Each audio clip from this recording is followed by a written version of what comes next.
আমি রিয়াদ বাবু, প্রকৌশল হিসেবে যুক্ত আছি সোনালী ক্লাস কলেজে। আজকে আমাদের সপ্তম শ্রেণীর ক্ষুদে শিক্ষার্থীদের ব্যবহারিক ক্লাসে আছি। আমাদের আজকে ব্যবহারিক ক্লাসের বিষয়বস্তু হচ্ছে উদ্ভিদের বংশবিস্তার।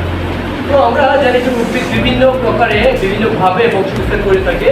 তো আমরা আজকে দুইটা প্রকারভেদ নিয়ে আলোচনা করব। প্রথমে উদ্ভিদ বীজের মাধ্যমে যে বংশবিস্তারটা করে থাকে সেটা, এবং বীজের যে বংশবিস্তার।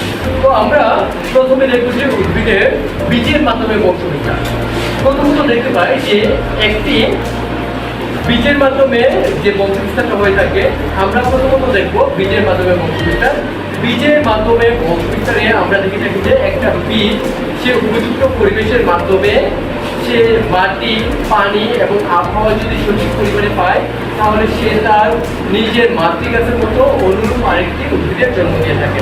যেমন আমরা একটা আমের আটির কথা বলতে পারি। এই আমের আটি সে যদি উপযুক্ত পরিবেশ পায়, তাহলে সে আবার আরেকটি মাতৃগাছের গুণাগুণ সম্পন্ন একটি গাছ সে উৎপাদন করতে পারে। যেমন আমরা এখানে দেখতে পাই যে ছোলা, আমাদের কৃষক বন্ধুরা এই ছোলা এবং এই এখানে দেখতে পাচ্ছি যে ধনে পাতা, এই ধনে পাতা দিয়ে তারা ঠিক ফসল উৎপাদনে কাজ করে থাকে।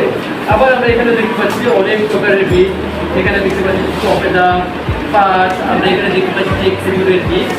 এই বীজের মাধ্যমে আমরা অনুরূপ আরেকটি উদ্ভিদ দেখতে পাই।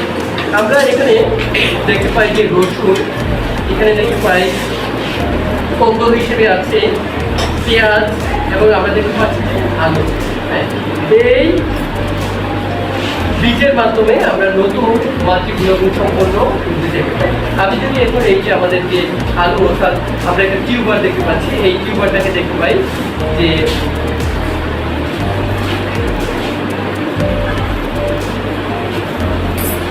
একটি করে চোখ রেখে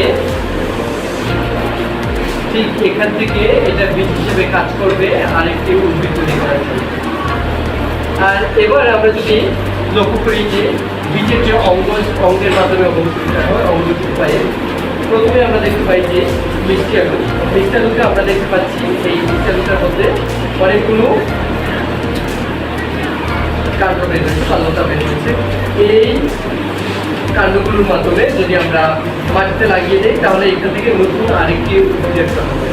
আমরা এখানে দেখতে পাচ্ছি একটি ড্রাগন গাছের কাণ্ড, এবং ড্রাগন গাছের কাণ্ডের আপনারা এই অংশটাতে দেখতে পাচ্ছেন যে শিকড় গজিয়েছে।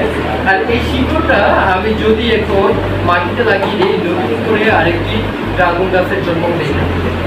ঠিক আমরা এখানে দেখতে পাই যে এখানে একটা উদ্ভিদ রয়েছে, এই উদ্ভিদে আমরা শিকড় দেখতে পাচ্ছি। আমাদের নার্সারিতে এই উদ্ভিদ কাজে লাগিয়ে আবার নতুন করে আরেকটা গাছের জন্ম হচ্ছে।